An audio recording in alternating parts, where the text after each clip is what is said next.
चलिए अब हम लोग अब पढ़ेंगे 8 क्लास का। हम लोग पहला अध्याय समाप्त किया था फसल प्रबंधन एवं उत्पादन, यही ना था जी, फसल उत्पादन एवं प्रबंधन। आज उसका हम लोग क्वेश्चन आंसर कर लेते हैं। क्या कर लेते हैं? Question answer. आप लोग रेडी है? तो चलिए हम लोग इसका क्वेश्चन आंसर कर लेते हैं। सबसे पहले हम लोग क्वेश्चन निकाल लेते हैं।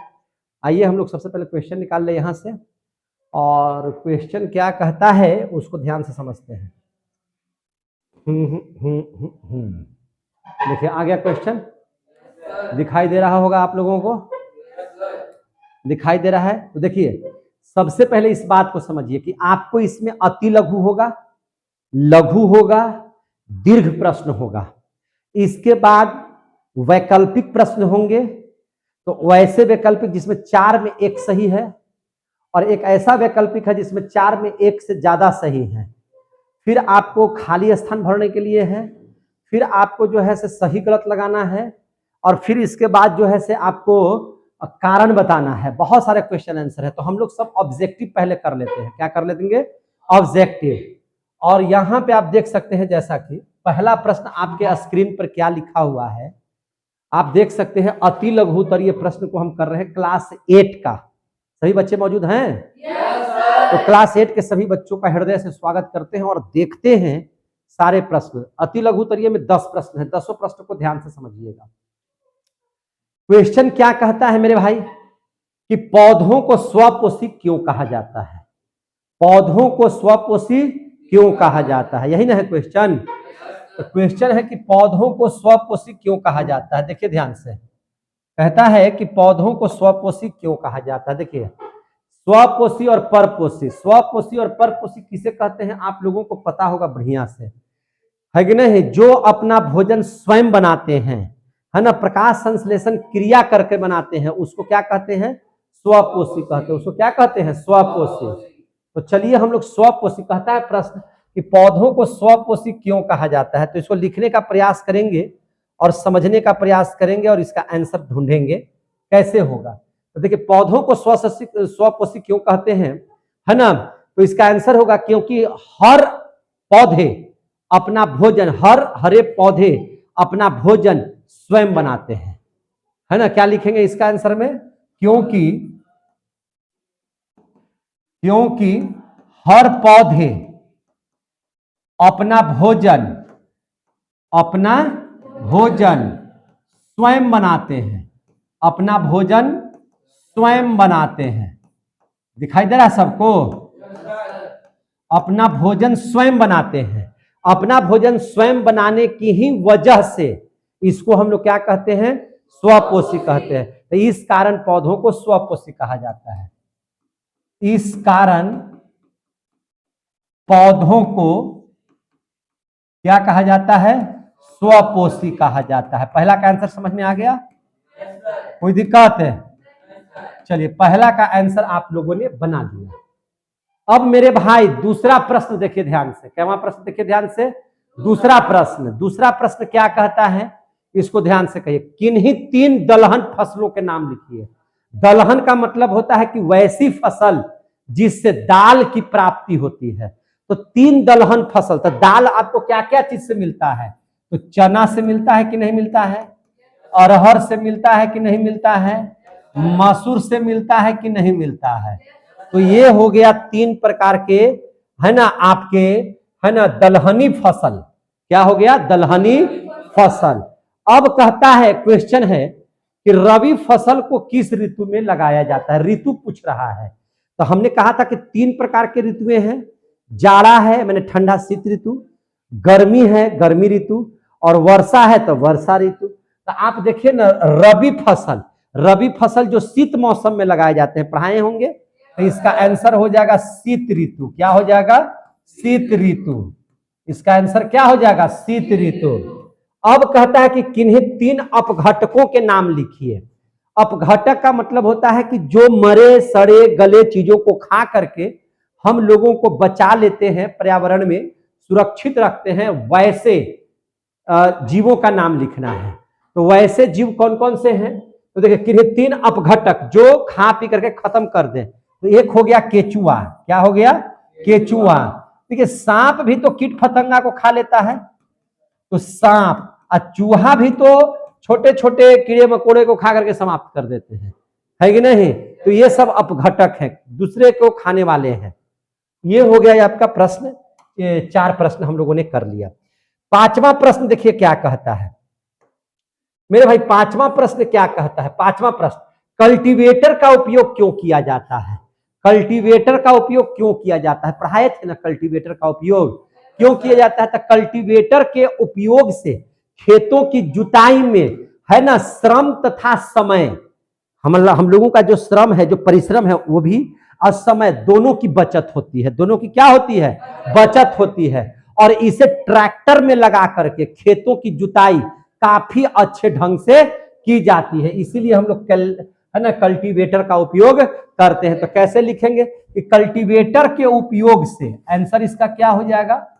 कल्टीवेटर के उपयोग से, है ना, कल्टीवेटर के उपयोग से क्या होता है? खेतों की जुताई में, खेतों की जुताई में मेरे भाई, जुताई में श्रम और समय दोनों, श्रम और समय, समय की भी बचत होती है, दोनों की बचत होती है ना। यहीं पे लिख देते हैं दोनों की बचत होती है, दोनों की बचत होती है, दोनों की क्या होती है? बचत होती है।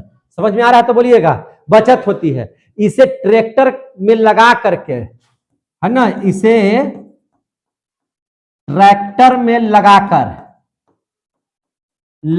क्या करते हैं, है ना, लगा करके खेतों की जुताई क्या करते हैं? खेतों की जुताई काफी अच्छे ढंग से करते हैं। खेतों की जुताई काफी अच्छे ढंग से करते हैं, काफी अच्छे ढंग से करते हैं। इसका आंसर हो गया कि नहीं हो गया? बहुत अच्छा हो गया इसका आंसर। आगे चलिए, आगे आप क्या लिख सकते हैं? देखिए ध्यान से, आगे क्वेश्चन कहता है पुनः रोपण विधि से किन फसलों को लगाया जाता है। तब जिसका पहले बीहन होगा, अब बीहन एक जगह एकत्रित करेंगे, तब फिर उसको कहां ले जाएंगे? फिर उसको खेतों में ले जाएंगे, और खेत में वहां पर समान दूरी पर ले जा करके क्या करेंगे? लगाएंगे। तो ऐसा हो जाएगा धान की खेती। ऐसा में किसकी खेती होती है? धान की। तो आंसर क्या हो जाएगा? धान की फसल। क्या हो जाएगा आंसर? धान की फसल। समझ में आ रहा है बात? अब देख लीजिए 7वां, राइजोबियम जीवाणु कहां पाए जाते हैं? हम आपको बताए थे कि जितने भी फलीदार पौधे हैं, चना है, मटर है, इन सभी के पौधों में, जड़ों में, इनमें ग्रंथि पाई जाती है। उन ग्रंथियों में क्या पाया जाता है? राइजोबियम। तो क्या लिखेंगे? फलीदार फसल की, क्या लिखेंगे इसमें? फलीदार फसल की, फलीदार फसल की जड़ों पर पाए जाने वाले, जड़ों, फलीदार फसल की जड़ों में, है ना, क्या लिखेंगे? फलीदार फसल की जड़ों पर पाए जाने वाले ग्रंथि में, क्या चीज में? ग्रंथि में। आ गया समझ में? ग्रंथि में। अब बदले में पौधों को क्या देते थे ये? तो नाइट्रोजन देते थे। क्या देते थे ये? नाइट्रोजन देते थे। समझ में आ रही है बात? तो ये हो गया। अब कहता है ह्यूमस क्या है मेरे भाई? अब आपसे क्वेश्चन आ रहा है कि ह्यूमस किसे कहते हैं। तो ह्यूमस के बारे में क्या बताइएगा? ह्यूमस क्या है? तो ह्यूमस एक भूरे रंग का पदार्थ होता है। लिख देते हैं, दिखाई दे रहा है आप लोग को? ह्यूमस एक भूरे रंग का पदार्थ है। किस कलर का होता है? भूरा कलर का पदार्थ है। समझे कि नहीं? जो सड़े गले पदार्थ से बनते हैं। जो कैसे बनते हैं? सड़े गले पदार्थ से। जो सड़े गले पदार्थ से बनते हैं। जो सड़े गले किससे बनते हैं? पदार्थ से बनते हैं। समझे कि नहीं? और ये मिट्टी में उर्वरा शक्ति के लिए बहुत जरूरी है। ये मिट्टी में उर्वरा शक्ति के लिए बहुत जरूरी है। उर्वरा शक्ति के लिए बहुत जरूरी है। हो गया कि नहीं? बहुत जरूरी है। इसका आंसर ऐसे भी हम लोग लिख सकते हैं, अब कहता है कि किन्हीं 3 खरपतवारों का नाम लिखिए। क्या कहता है? किन्हीं 3 खरपतवार। तो कल बताए थे ना खरपतवार कौन कौन होता है। बथुआ वाला साग है कि नहीं, इसको क्या लिखेंगे? बथुआ भी क्या है? खरे पतवार में आता है। इसके बाद आपने लिखा था गाजर घास। क्या लिखा था? गाजर घास। इसके बाद है ना खरपतवार में और कौन सा चीज आ जाता है? तो चौलाई। क्या जाता है? चौलाई। इसका आंसर हम लोग ऐसे भी दे सकते हैं, ठीक है ना। अब एक रंग का मतलब है कि एक अलग क्वेश्चन का जवाब है। अब कहता है 10वां क्वेश्चन कि फलों तथा सब्जियों का भंडारण कहां किया जाता है? सब्जियों तथा फलों का भंडारण कहां किया जाता है? सब्जियों का भंडारण कहां, फलों का भंडारण कहां? तो आपको पढ़ाए थे शीतागार में। कहां पे किया जाता है? शीतागार में। शीतागार का मतलब ठंडा है ना, कोल्ड में। कहां पे? कोल्ड में है ना, शीतागार में, कोल्ड हाउस में किया जाता है, जहां पे टेम्परेचर कितना होता है? तो पढ़ाए होंगे 0 डिग्री सेंटीग्रेड से 4 डिग्री सेंटीग्रेड के बीच में। कल पढ़ाए थे कि नहीं पढ़ाए थे? बोलिए, कल पढ़ाए थे कि नहीं पढ़ाए थे? तो 0 डिग्री से लेकर के कितना डिग्री तक? 4 डिग्री सेंटीग्रेड के बीच में।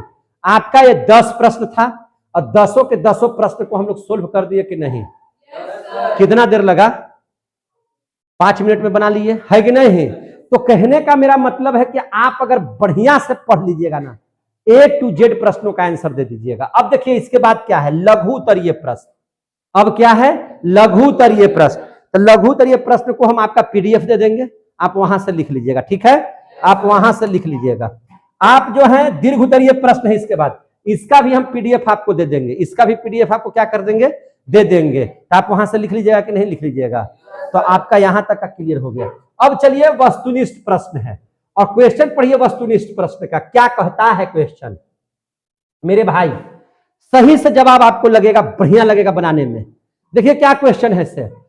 स्वपोषी का उदाहरण क्या है? स्वपोषी में जो अपना पोषण स्वयं करे, जो अपना भोजन स्वयं बनाता है, और इस धरती पर मात्र एक ही ऐसा चीज है पेड़ पौधा जो अपना भोजन स्वयं बनाते हैं। तो जहां भी पेड़ पौधा होगा उसी पर टिक लगाओ ना मेरे भाई। तो गाय स्वपोषी है? नहीं। बकरी स्वपोषी है? नहीं। मनुष्य स्वपोषी है? नहीं। आम का पौधा तो स्वपोषी है, ये पौधा है तो स्वपोषी होगा। आंसर हो जाएगा आम का पौधा। क्लियर हो गया? तो पहला का आंसर कैमा हो जाएगा? घ। क्लियर हो गया मेरे भाई? दूसरा उदाहरण समझिए, दूसरा क्वेश्चन पढ़िए क्या है, ठीक लगाते चलिएगा, समझे ना? पहला के घ सब लिखते चलिएगा। दूसरा क्वेश्चन देखिए, रेशेदार फसल हैं। रेशेदार वैसे फसल को कहते हैं जिनसे रेशे की प्राप्ति की जाती है, जिनसे कपड़े बनाए जाते हैं, जिनसे सूत धागे बनाए जाते हैं। तो सूरजमुखी से रेशा निकलता है? नहीं निकलता। कपास से निकलता है, कपास से कपड़े बनाए जाते हैं, सूती कपड़े, इनसे रेशा निकलता है। ख आंसर हो जाएगा डायरेक्ट। गेहूं और चना खत्म, सीधा इसका दूसरा का क्या आंसर हो जाएगा? ख। अब देख लीजिए जरा सा मेरे भाई तीसरा, राइजोबियम नामक जीवाणु किस फसल की जड़ में पाए जाते हैं? तो फलीदार में। जोर से बोलिए, किसमें? फलीदार में। राइजोबियम नामक जीवाणु कहां पाए जाते हैं? फलीदार पौधों की जड़ों के ग्रंथि में, जड़ों की ग्रंथि में। तो फलीदार पौधा जहां लिखा हुआ होगा, कहां लिखा हुआ है? ख में। तो चौथा का आंसर क्या हो जाएगा मेरे भाई? ख। चौथा का आंसर क्या हो जाएगा? ख। अब आ जाइए पांचवा प्रश्न है। तीसरा छूट गया? अच्छा तीसरा देख लीजिए। तीसरा है पुनः रोपण विधि से बीजारोपण होता है। पुनः रोपण माने एक जगह बिहन होगा, अब बिहन के बाद दूसरे खेत में जाकर के हम लोग लगाएंगे, उसी को बोलते हैं पुनः रोपण। तो पुनः रोपण किसका होगा? गेहूं का होता है पुनः रोपण? नहीं होता है। मक्का का, मसूर का, कि धान का? तो धान का। कौन नहीं जाना तो है जग में, है कि नहीं? तो आंसर क्या हो जाएगा? धान हो जाएगा। आंसर क्या हो जाएगा? धान। चौथा भी कर ही दिए। पांचवा, फसल चक्रण से मिट्टी की उर्वरता बढ़ेगी कि घटेगी? जल्दी से बताइए। फसल चक्रण से, तो हमने कहा था फसल चक्रण में कि एक ही खेत में बदल बदल करके फसल के लगाने की क्रिया को फसल चक्रण कहते हैं, और इससे मिट्टी की उर्वरा शक्ति बढ़ती है। मिट्टी की उर्वरा शक्ति बढ़ती है। तो फसल चक्रण से मिट्टी की उर्वरता क्या हो जाती है? बढ़ जाती है। बढ़ जाती है। क्या हो जाती है? बढ़ जाती है। समझ में आ रहा है तो बोलिएगा। अब चलिए क्वेश्चन नंबर 6, खरपतवार का उदाहरण है। तो अभी तो लिखे हैं गाजर घास, भैया मसूर दलहन है, जूट ये भी पौधा है, तीसी भी तेलहन है, गाजरे घास तो है जो कि मैंने खरपतवार के नाम पर आएगा, तो ख आंसर हो जाएगा। क्या आंसर हो जाएगा मेरे भाई? ख। क्या आंसर हो जाएगा? ख। सातवां क्वेश्चन, फसल के अनाजों को अलग करने की प्रक्रिया कल पढ़ाए थे। जब फसल के अनाजों को है ना, फसल के अनाजों को फसल से अलग किया जाएगा, है ना, उससे अलग किया जाएगा, तो उसको हम लोग क्या कहेंगे? तो हमने कहा था कि उसको हम लोग दौनी कहते हैं। दौनी पढ़ाए थे कि नहीं पढ़ाए थे? उसको क्या कहते हैं? दौनी। और जब भूसा को अनाज से अलग किया जाता है तो उसको कहते हैं ओसाई। छिलका को जब अनाज से अलग करते हैं तो ओसाई, लेकिन फसल से अगर अनाज को अलग करते हैं तो उसको बोलते हैं दौनी। क्या बोलते हैं उसको मेरे भाई? दौनी कहते हैं, दौनी। क्लियर हो गया? दौनी कितवां नंबर पर है? 7वां नंबर पर।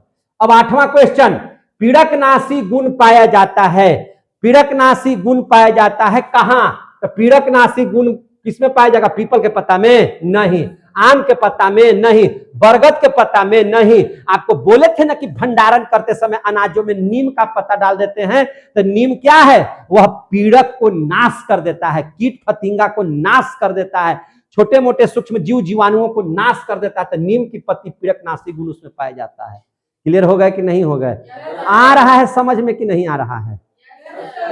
समझ करके बोलिएगा। 9वां प्रश्न, रासायनिक धूमन का प्रयोग कहां करते हैं? रासायनिक धूमन का प्रयोग किया जाता है पीड़कों के नियंत्रण के लिए किया जाता है। किसके लिए किया जाता है? पीड़कों के नियंत्रण। अरे भाई, धूमन, जब हम गोदाम में अनाजों को बोरा में सरिया करके रखते हैं तो उसके पहले क्या किया जाता है? तो धूमन किया जाता है। धूमन, धुआं किया जाता है कि ताकि सारे पीड़क समाप्त हो जाए। तो रासायनिक धूमन का प्रयोग किसके लिए किया जाता है? पीड़क के नियंत्रण के लिए। आ गया क्वेश्चन कि नहीं? आंसर आया कि नहीं? एक एक क्वेश्चन बनेगा मेरे भाई। इतना बढ़िया से आप लोगों को हमने पढ़ाया है कि 8वां क्लास के मेरे भाई, अगर मेरा वीडियो देख लीजिए, 3 पार्ट में बना करके दिए हैं, 1.5 घंटा का वीडियो है, 1 घंटा 40 मिनट का वीडियो है। अगर एक बार पढ़ लीजिएगा तो एक भी क्वेश्चन नहीं छूटेगा। सब के सब क्वेश्चन शानदार तरीके से बनेंगे। और असली पढ़ाई का मतलब ही क्या होता है? जब सब क्वेश्चन का आंसर अपने से बन जाए। अगला क्वेश्चन, जंतुओं द्वारा प्राप्त जो खाद्य पदार्थ होता है, जो जंतु से प्राप्त होता है, तो दाल जंतु से प्राप्त होता है मेरे भाई? नहीं। फल जंतु से प्राप्त होता है? जोर से बोलिए। नहीं। चावल जंतु से प्राप्त होता है? नहीं। लेकिन शहद मधुमक्खी से प्राप्त होता है, यह एक जंतु है, इसलिए जंतुओं द्वारा प्राप्त खाद्य पदार्थ को क्या है इसमें? शहद। क्लियर हो गया? चलिए, इसका भी हम लोग कर लिए क्वेश्चन आंसर। अब देख लीजिए इसका पार्ट 2। अब कहता है ना, क्वेश्चन देखिए ध्यान से, कहता है कि सही उत्तर का संकेताक्षर में क ख ग लिखिए। एक से अधिक विकल्प सही है। उसमें तो एक ही वो विकल्प सही था, इसमें एक से ज्यादा सही है। अब एक से ज्यादा सही है तो इसको देख लिया जाएगा। देख लेते हैं। पहला क्वेश्चन है, परपोषी के उदाहरण है। परपोषी, जो अपना पोषण करने के लिए, जो अपना भोजन करने के लिए दूसरे जीव पर निर्भर रहता है, उसी को कहते हैं परपोषी जीव, है कि नहीं? तो परपोषी, गुलाब का पौधा परपोषी होगा? कभी नहीं। गुलाब का पौधा परपोषी होगा? नहीं, क्योंकि गुलाब का पौधा तो भैया स्वपोषी होता है। और यहाँ लिख रहा है परपोषी। अमरबेल का पौधा देख लीजिए, अमरबेल का पौधा, तो अमरबेल का जो पौधा होता है ना, वह दूसरे पौधे से भोजन ग्रहण करता है, तो ये परपोषी है। अमरबेल क्या है? परपोषी है। अमरबेल क्या है? परपोषी। कवक क्या है? परपोषी। कवक क्या है? परपोषी। सूरजमुखी का पौधा क्या है? स्वपोषी। तो परपोषी के उदाहरण ख भी होगा, ग भी होगा। ख और ग दोनों। आंसर लिखते चलिए, ख और ग दोनों, इसका आंसर होगा। दूसरा, चारा फसल है। चारा का मतलब होता है जिसको जानवर का प्रयोग, जानवर उसको प्रयोग करते हैं। तो आपका देखिए, सूडान घास जानवर खाते हैं कि नहीं खाते हैं? सूडान घास जानवर खाते हैं कि नहीं खाते हैं? तो ये हो जाएगा। जूट नहीं खाते हैं, मटर नहीं खाते, बरसीम। तो बरसीम और सूडान घास, क और घ, ये दोनों आंसर सही हो जाएगा। क और घ। चारा के रूप में किसको किसको लेंगे? तो क में है आपका सूडान और घ में है बरसीम। ये हो गया मेरा चारा। ये मेरा क्या हो गया? चारा। ये हो गया आंसर। क्लियर? अब कहता है खरीफ फसल के उदाहरण। खरीफ फसल जिन्हें वर्षा के ऋतु में, वर्षा ऋतु में लगाया जाता है, वर्षा ऋतु में लगाए जाने वाली खरीफ है ना, उसको क्या कहते हैं? खरीफ फसल। वर्षा ऋतु में, वर्षा ऋतु में कौन कौन लगाया जाता है? बताओ मेरे भाई। एक हो गया धान। क्या हो गया? धान। तीसरा का आंसर देखिए, एक हो गया क्या चीज? धान। और दूसरा होता है सोयाबीन। तो ग और घ दोनों आंसर सही हो जाएगा। तीसरा में क्या हो जाएगा? ग और घ। तीसरा में क्या हो जाएगा, ग और घ। ये दोनों क्या है, खरीफ फसल है। आगे देखिए, मिट्टी में अपघटक पाए जाते हैं। मिट्टी में अपघटक, अपघटक जो खा पी करके किसी को नष्ट कर दे, मिट्टी में अपघटक। तो मिट्टी में अपघटक कौन है, तो जीवाणु अपघटक है। जीवाणु क्या है, अपघटक है। चौथा कैंसर देखिए, जीवाणु अपघटक है। और कौन अपघटक है, तो कवको अपघटके है। कवक क्या है, अपघटक है। क्लियर हो गया कि नहीं हो गया, जोर से बोलिए, क्लियर है कि नहीं है। पांचवा देख लीजिए, रासायनिक खरपतवार नाशी है। कल पढ़ाए थे कि नहीं पढ़ाए थे, जोर से बोलिए, कल पढ़ाए थे कि नहीं पढ़ाए थे। एगो एमसीपीए का नाम लिए थे, जोर से बोलिए, एमसीपीए का नाम लिए थे। एगो 2,4-D का नाम लिए थे। ये दोनों को कहीं नाम लिए थे, तो एगो क्या हो जाएगा, एमसीपीए और 2,4-D दोनों को हम लिखे थे कि नहीं लिखे थे पढ़ाते समय। नहीं होगा, जाके वीडियो देखिए, उसमें हम लिखे हुए हैं, समझे कि नहीं। एमसीपीए और 2,4-D यानी कि ख और घ आंसर होगा। सीतागार में भंडारण होता है किसका, फल का और सब्जी का, ख और ग। सीतागार में किसका होता है, कि सीतागार में किसका भंडारण होता है, ठंडा कोल्ड हाउस में किसका भंडारण करते हैं, तो सब्जी और फल। अभी बताया कि 0 डिग्री सेंटीग्रेड से 4 डिग्री सेंटीग्रेड उसका तापमान होना चाहिए। तो इसका आंसर हो जाएगा ख और ग। क्या हो जाएगा, ख और ग। क्लियर हो गए, और है क्या, नहीं है। अब कहता है रिक्त स्थानों की पूर्ति कीजिए। अगला क्वेश्चन क्या है, रिक्त स्थानों की पूर्ति कीजिए मेरे भाई, खाली जगहों को भरिए। पहला क्वेश्चन क्या कहता है, खाली जगह में भोजन से हमें क्या चीज की प्राप्ति होती है, तो भैया भोजन से हमें ऊर्जा की प्राप्ति होती है। भोजन से हमें ऊर्जा की प्राप्ति होती है। भैया इसमें ऊर्जा भराएगा, क्या भराएगा, ऊर्जा। कोई दिक्कत है तो बोल दीजिए, क्या भराएगा, ऊर्जा भराएगा। दूसरा, रबी फसल को खाली जगह ऋतु में लगाया जाता है, तो रबी फसल को शीत ऋतु में लगाया जाता है। किस ऋतु में लगाया जाता है, शीत ऋतु में। समझ में आ रहा है तो बोलिएगा। तो इसमें क्या भरा जाएगा, शीत ऋतु। क्या भराएगा मेरे भाई, शीत ऋतु। क्या भराएगा, शीत ऋतु। कोई दिक्कत, देख लीजिए, भरते चल जाएं, भरते चल जाते हैं। मजा आ रहा है आप लोगों को, कोई दिक्कत होने भी नहीं देंगे।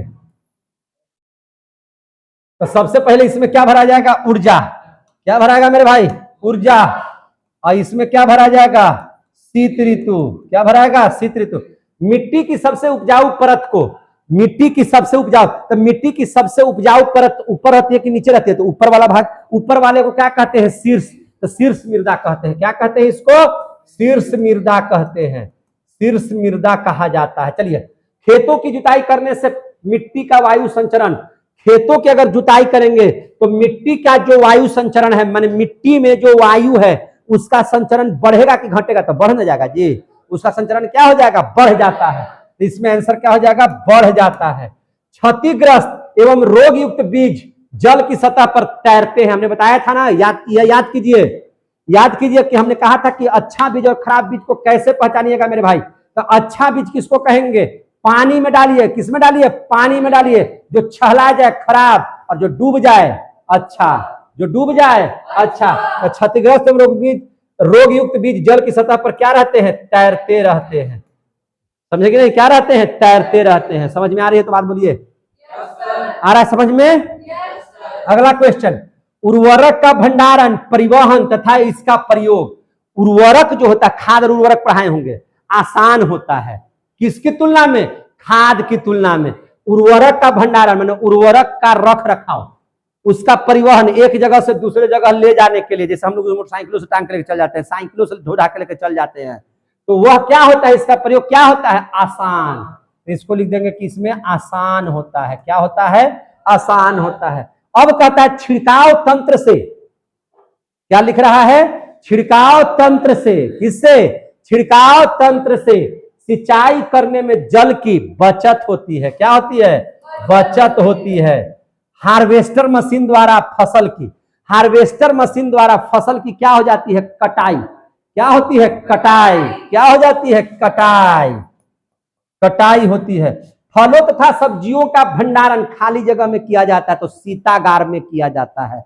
बोलिए आप लोग आंसर, 20 बार तो बोले हैं, किसमें, शीतागार में किया जाता है। क्लियर हो गया, कोई दिक्कत।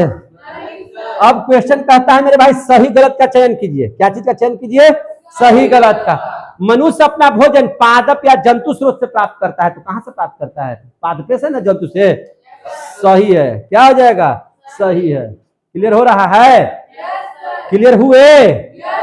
कहता है आदि मानव आरंभ में भोजन संग्रह करता नहीं थे, भैया संग्रह करता थे। समझे कि नहीं? गलत हो गया ये। समझे कि नहीं? दलहन फसल से कार्बोहाइड्रेट प्राप्त होता है पगली, पागलो नहीं। तो ये भी क्या हो जाएगा? गलत। ये भी क्या हो जाएगा? गलत। दलहन से प्राप्त होता है प्रोटीन। दलहन से प्राप्त होता है क्या चीज? प्रोटीन। समझे कि नहीं? अब कहता है कि खरीफ फसल को वर्षा ऋतु में लगाया जाता है, तो हाँ भाई वही में लगाया जाता है, वर्षा ऋतु में लगाया जाता है। देख रहे कितना आसान है से। आप ट्राई करोगे मेरे भाई, बन जाएगा। ट्राई करोगे सब बनेगा, क्योंकि ऐसा पढ़ाए हैं A to Z बनेगा। समझे कि नहीं? अगला क्वेश्चन, केचुआ किसानों का मित्र नहीं है, कौन कहता है? गलत है। केचुआ किसान के क्या हैं? मित्र हैं। क्या हैं? मित्र हैं। अगला क्वेश्चन, छिटका बुआई विधि से टमाटर के पौधों को उगाया जाता है, बताइए। क्वेश्चन कहता है कि छिटका बुआई विधि से टमाटर के पौधों को उगाया जाता है। अत्यधिक उर्वरक के प्रयोग से मिट्टी की उर्वरता शक्ति बढ़ जाती है, नहीं। अत्यधिक अगर उर्वरक का प्रयोग कीजिएगा तो मिट्टी की उर्वरता शक्ति घट जाएगी। अति से ज्यादा कीजिएगा तो खराब हो जाएगा। हो जाएगा कि नहीं हो जाएगा? समझ में आ रहा है सबको? हम लोग 7 प्रश्न तक देख लिए, अब आगे देख लीजिए। अब 8वां प्रश्न से देखिएगा। अब किसमें से देखिएगा? 8वां प्रश्न से। चलिए 8वां प्रश्न हम लोग देखेंगे। 8वां प्रश्न देखना मेरे भाई, मजा आ रहा है सबको? 8वां प्रश्न देखो। 8वां प्रश्न देखिए ध्यान से। 8वां प्रश्न को देखना मेरे भाई। क्या कहता है क्वेश्चन कहता है मेरे भाई कि धान की फसल को उचित वृद्धि के लिए अधिक जल की आवश्यकता होती है कि नहीं होती है? तो धान की फसल को तो धान पान रोज स्नान हम बार बार बकते हैं, तो अत्यधिक जरूरत है कि नहीं है जरूरत?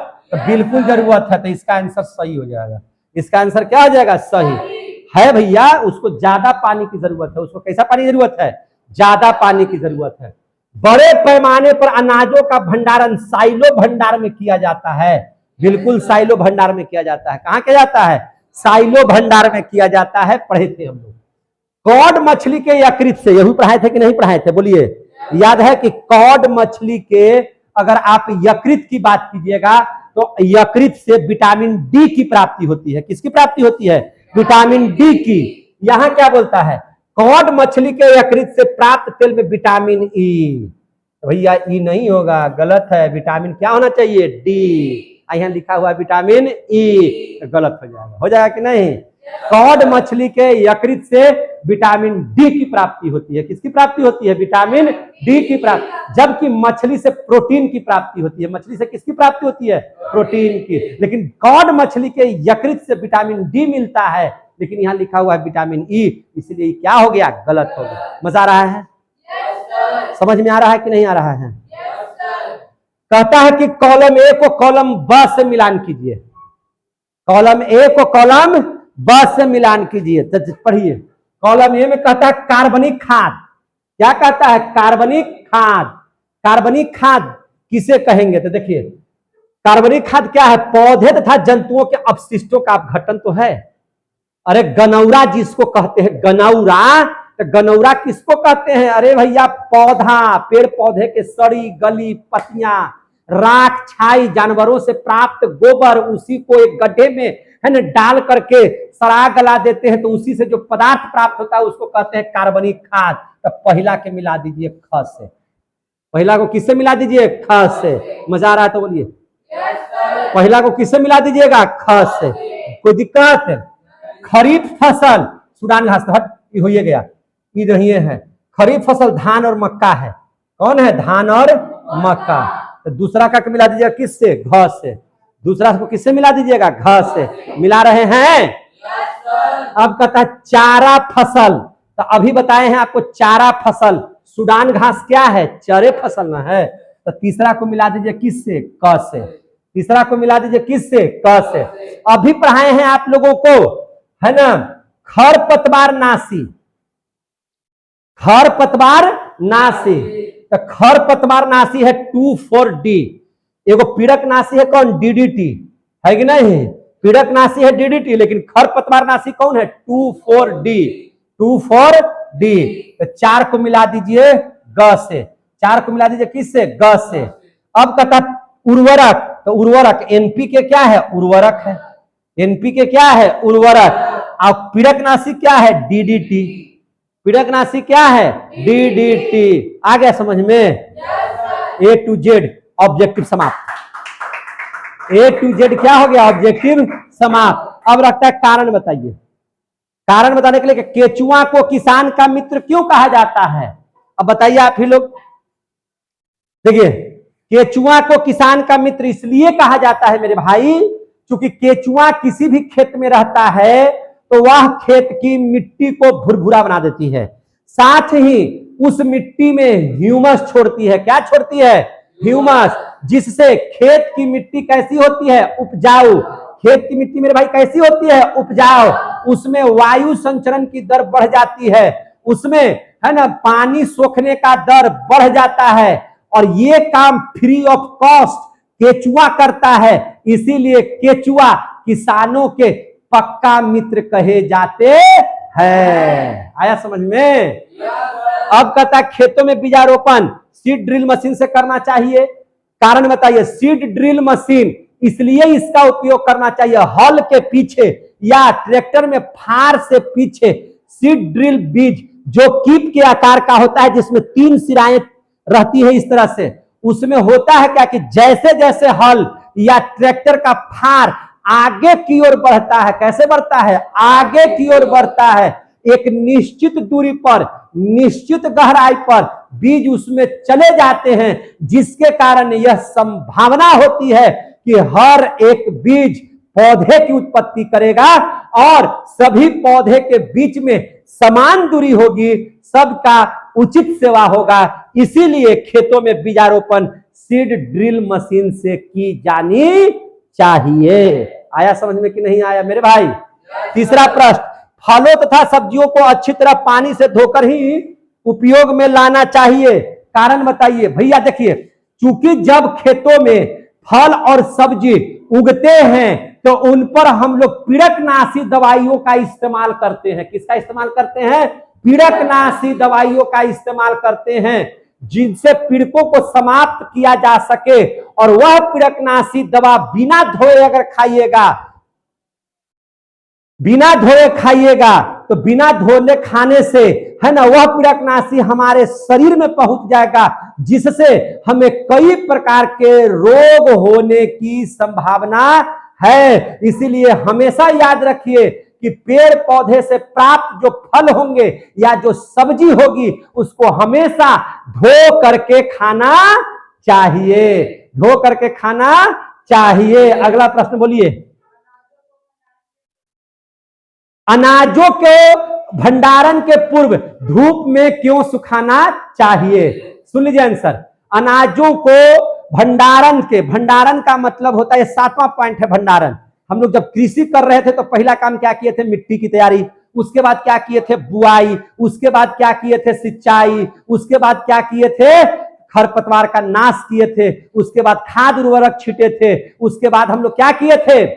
खाद उर्वरक छींटने के बाद कटाई कर लिए थे और लास्ट में भंडारण कर रहे थे। तो कहता है क्वेश्चन आपका क्या कह रहा है? क्वेश्चन ये कह रहा है कि भंडारण करते समय अनाजों को धूप में क्यों सुखाना चाहिए?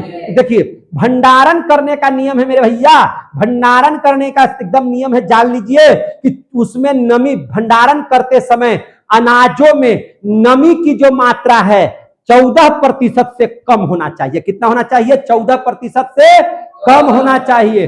14% से कम होना चाहिए मेरी बहनों, मेरे भाइयों, है ना। कब? भंडारण करते समय अनाज का नमी की मात्रा 14% से कम होना चाहिए। लेकिन जब फसलों को काटते हैं तो उस समय उनमें जो नमी होती है वह 16% से 18% होती है। पढ़ाए हैं कि नहीं पढ़ाए हैं? बोलिए। तो 16% से 18% रहती है उस समय नमी, और 16% से 18% जब नमी का भंडारण कर दीजिएगा तो वह रखे रखे अनाज क्या हो जाएगा? खराब हो जाएगा।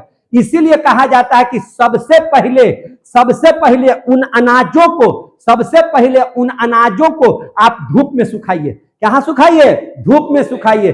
धूप में सुखा देने से वह नमी समाप्त हो जाती है, और 14% से जैसे ही कम नमी आएगी तो उसका आप भंडारण कर सकते हैं मिट्टी के बड़े बर्तनों में, जिसको आप लोग देहाती भाषा में कोठी कहते हैं, या धातु का ऐसा बर्तन जो बड़ा पात्र हो, उसमें भी हम लोग भंडारण कर सकते हैं जहां पे वायु न पहुंचता हो। और तीसरा, जूट के बोरे में भी भंडारण किया जा सकता है।